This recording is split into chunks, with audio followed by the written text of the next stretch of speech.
Bom dia, meus queridos e amados irmãos. Mais uma vez estamos aqui para meditar. Mais uma vez estamos aqui para meditar através da palavra do Senhor. Bom dia, meus queridos e amados irmãos. Mais uma vez através da palavra que a gente consegue meditar a verdadeira direção através da palavra do Santo Evangelho e dos estatutos a qual o Senhor Jesus deixou para nós em sua vida terrena. A verdadeira direção. Analisando as escrituras nos Salmos, no livro de Salmos, no seu número 16, versículo 11. Nós sabemos que Salmos não tem capítulo, é números. E lá nós vamos encontrar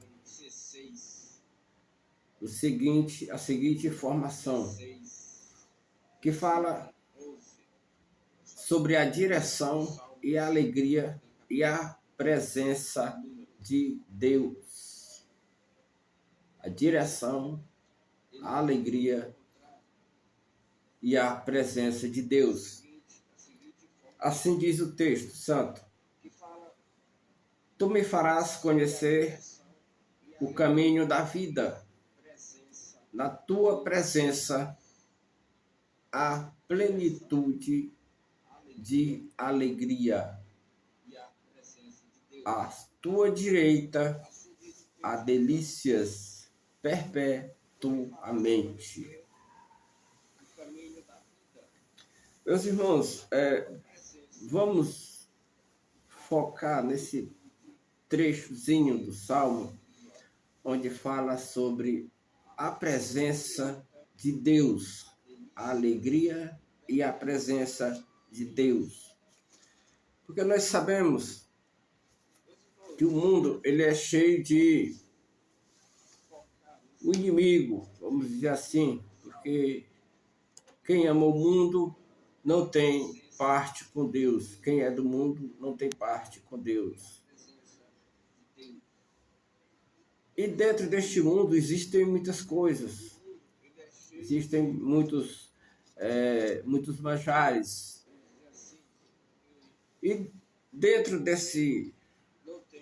da interpretação desse trecho dos Salmos, que fala a respeito da presença de Deus, nós conseguimos encontrar algumas perguntas que são nos feitas de uma maneira oculta. É preciso fazer um estudo aprofundado da leitura para nós podermos chegar até elas, que são as seguintes. Ele pergunta: o que é melhor, o filho que ele te deu ou a sua presença? Aqui, essa questão já mexe lá no início do Antigo Testamento, a respeito do que aconteceu lá com Abraão, que preferiu a presença de Deus ao invés do filho. Quando Deus pediu o filho dele, o único, ele não pensou duas vezes. Ele ia efetuar aquilo que Deus havia solicitado a ele. Ia fazer um sacrifício, ele ia matar o seu próprio filho para atender a um pedido de Deus. Isso é uma demonstração muito grande da profundidade do desejo da presença de Deus em cima da vida deste homem. Ele continua: o que é melhor, a casa ou carro, uma moto, ou a minha presença. Aí vem outra, dinheiro. O que você prefere? Muito dinheiro ou a presença do Senhor? Banquetes ou a sua presença? Palácios, fama, poder, enfim, são várias situações a qual nós somos submetidos e nós devemos escolher entre essas tais ou a presença do Senhor. Logicamente que nós tocamos, foi falado aqui num assunto muito que é, vamos dizer, cobiçado, que é a questão da casa, do carro, da moto e o dinheiro. Todos nós podemos ter acesso a essas coisas. Há pessoas que dizem que quem é crente não pode ser rico. Eu já tive o desprazer de ouvir um ímpio falar isso. E eu respondi para ele: por que foi que te falou isso? Que o crente não pode ser rico? Claro que sim. Claro que sim. Desde que ele consiga adquirir a sua riqueza através do seu suor. Ou seja, trabalhando. Trabalhou, ganhou.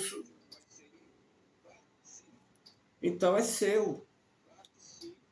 Você conquistou por mérito.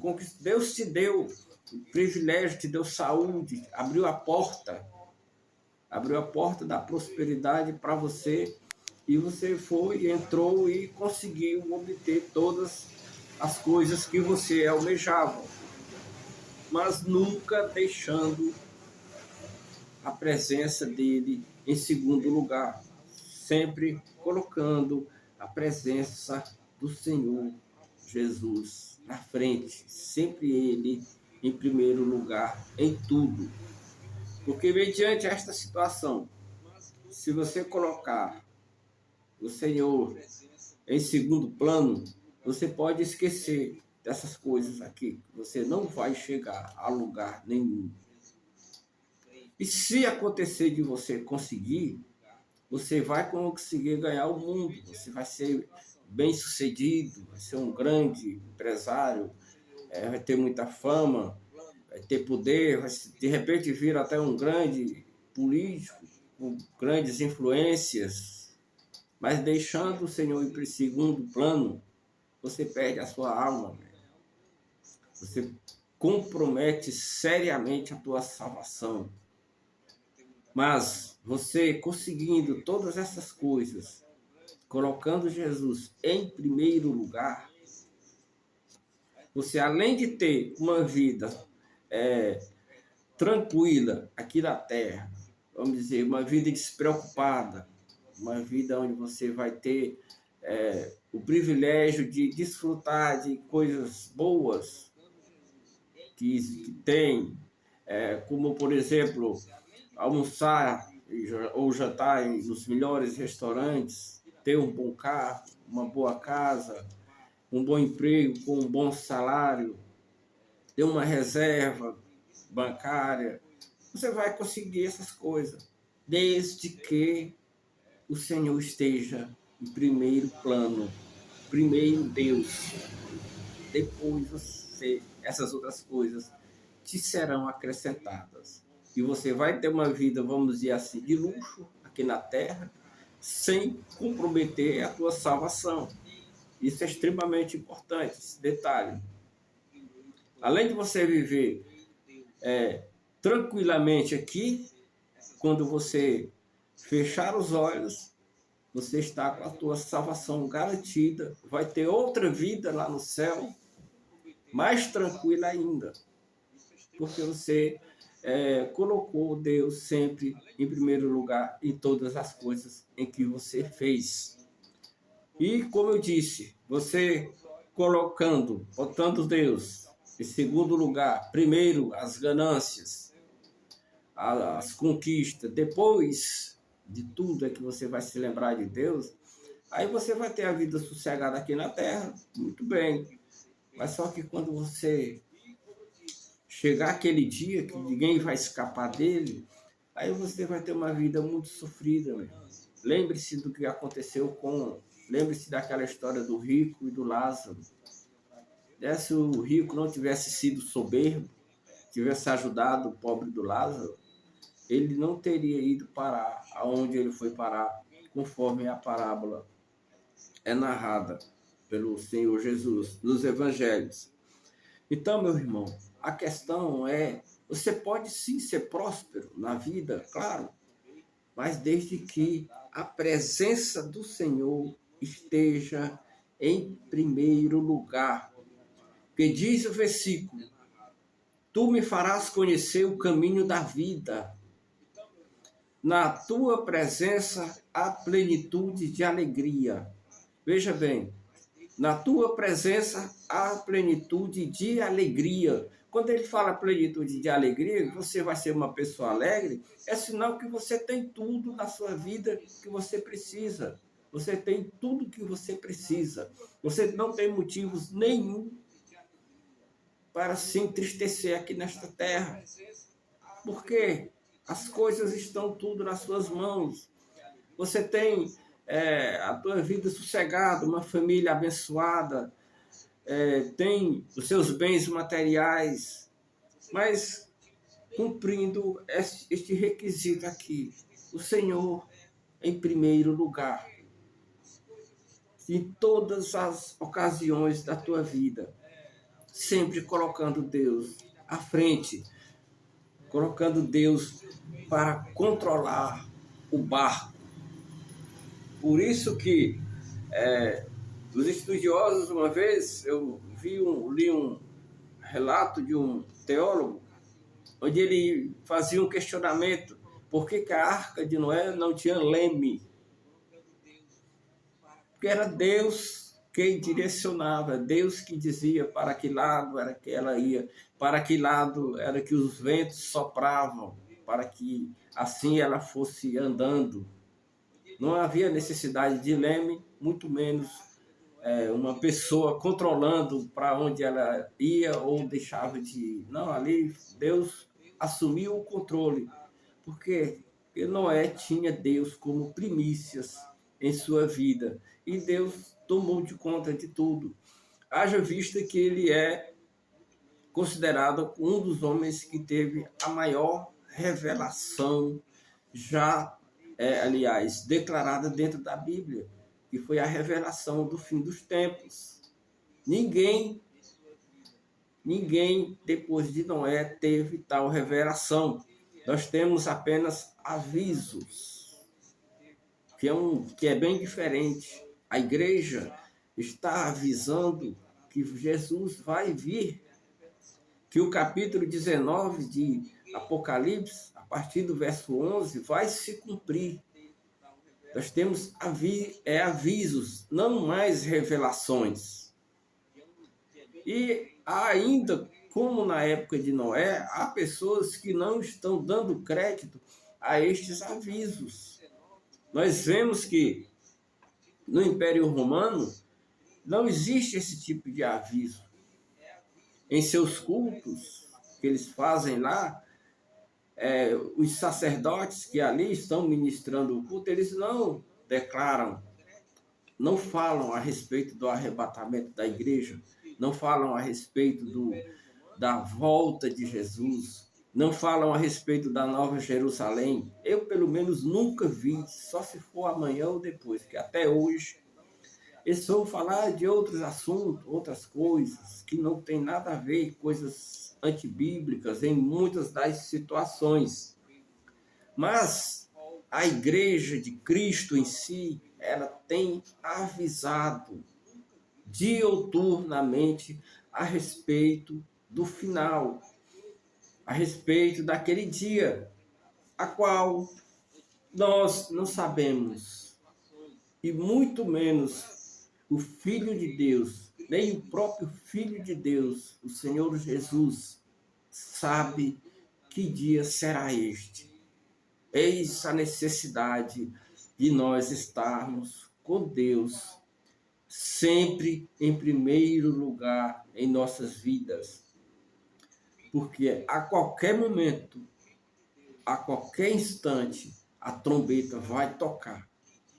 E se você estiver com o Senhor Jesus, com o nosso Deus, em segundo plano na tua vida, pode ter certeza que a carruagem vai passar direto. Você vai ficar para trás, não tenha sombra de dúvidas. Eu tenho conhecimento que eu não tenho, nem ninguém tem autoridade para julgar, mas eu falo baseado nisso aqui, da palavra.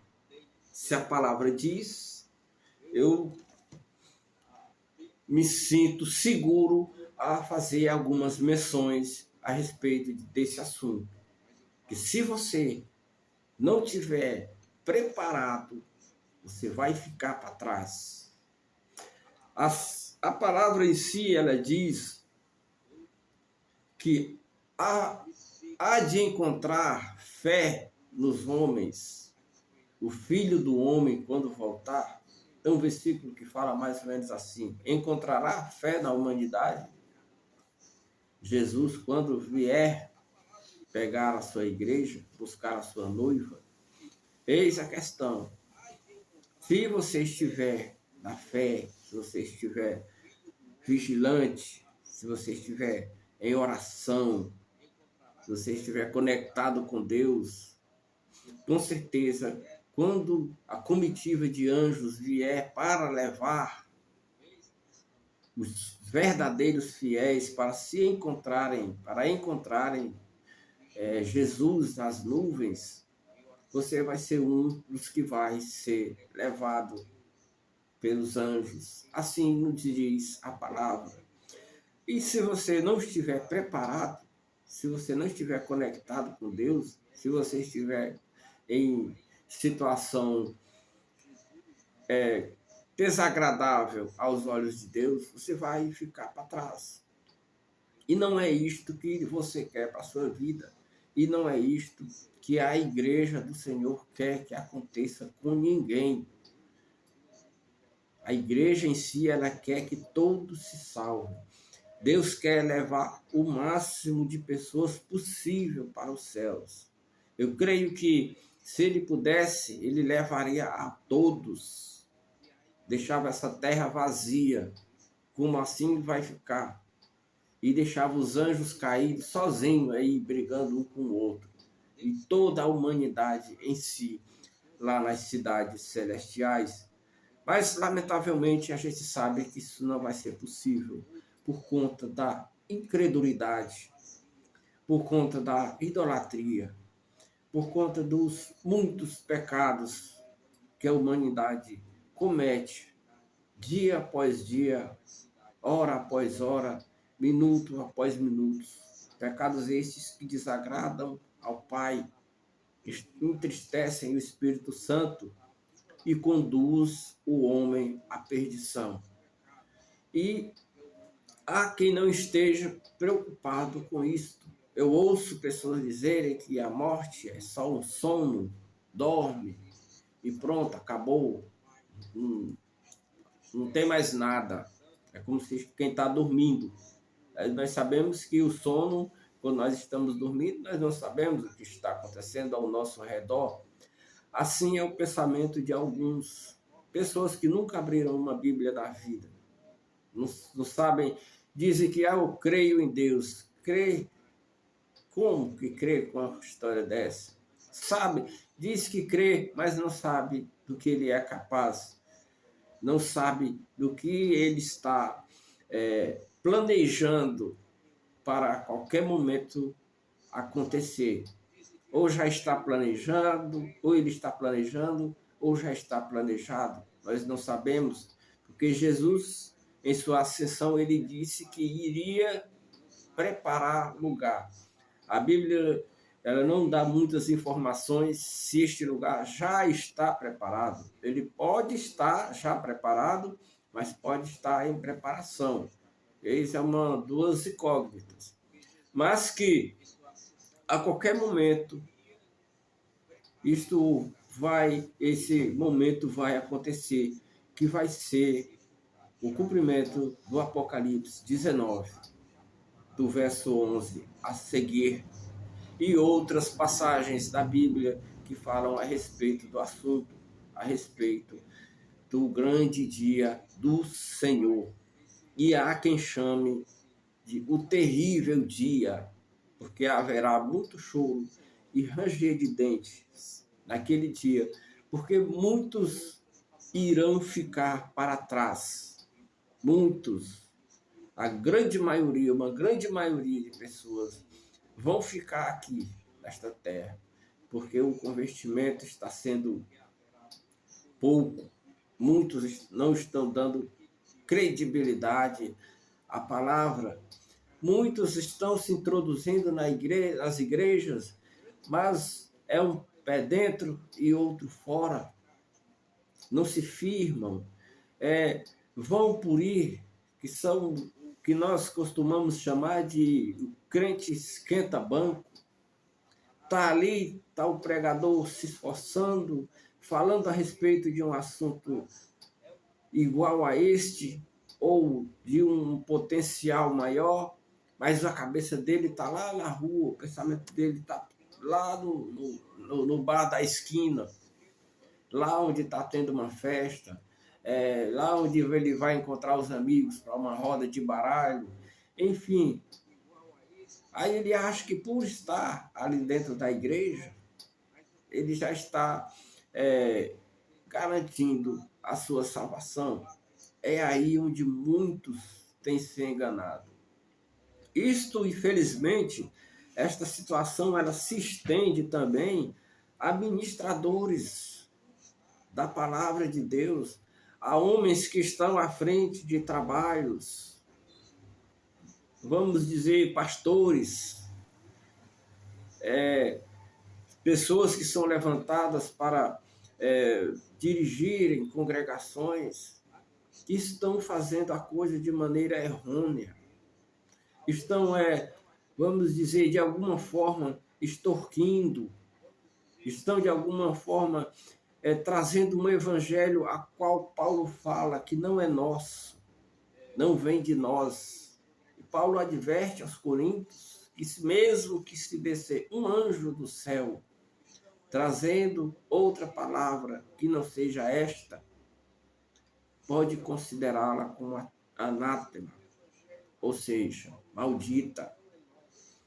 Então, é preciso a gente ir lá naquele versículo que diz o seguinte, eu não me recordo agora onde ele está, mas ele está em 3 passagens da Bíblia, onde diz, analisai as Escrituras. Lá em Tessalonicenses tem um deles, se não me engano é 5, é no capítulo 5, lá entre o 16 e o 20, fala a respeito desse assunto, que devemos analisar tudo e reter o bem. Então, a gente não deve engolir qualquer tipo de palavra que vier aos nossos ouvidos. Não é qualquer situação que a gente deve acreditar. Primeiro, você vem para cá. Quando você ouvir algo de alguém, você analisa, olha, aí depois que você coloca a sua credibilidade em cima daquilo ali que você ouviu. Principalmente quando partir de rede social. A rede social ela tem feito o seu trabalho de maneira correta, mas há muitos hereges. Há pessoas que estão brincando com a palavra de Deus na rede social. E a Bíblia adverte que com Deus não se brinca. Se está brincando com a palavra dele, automaticamente está brincando com o caráter de Deus. E essas pessoas, se não se converterem, se não pararem de fazer tais coisas e não se converterem, vão ter um galardão bastante bastante desastroso em suas vidas por causa dessas coisas. Há pessoas que inventam coisas que a Bíblia não diz na rede social para ganhar likes, para ganhar dinheiro. Porque a gente sabe que algumas plataformas aí, quanto mais curtidas o cara tem, aí chega um determinado número de curtidas, ele recebe um valor lá, um pagamento. Eu não sei como é que funciona esse negócio, que eu nunca vi isso, que eu não faço essas coisas atrás de dinheiro. Eu faço essas coisas porque eu sei que está escrito na Bíblia: ide e pregai o evangelho a toda criatura. E através dessa ferramenta que eu tenho aqui, que foi Deus quem me deu, onde os meus pés não chegam, a minha voz alcança. Onde meus pés não podem alcançar, lá está a minha voz. E a palavra é clara, nua e crua, onde diz: quem crê e for batizado será salvo. E quem não crê, ele já não fala nem batizado. Quem não crê, automaticamente já está condenado. E a chama lá para onde essas pessoas vão ser lançadas, elas não vão ser nem levadas ou direcionadas, elas vão ser lançadas. Há umas conclusões teológicas que dizem que vão ser arrastados à força, porque não querem ir, porque sabem que lá é terrível, é choro e ranger de dente, mas vão ser arrastadas à forças e lançados dentro de um lago de fogo, onde queima eternamente. Se fosse por uma semana, um dia ou uma hora, tudo bem, mas é para todo sempre.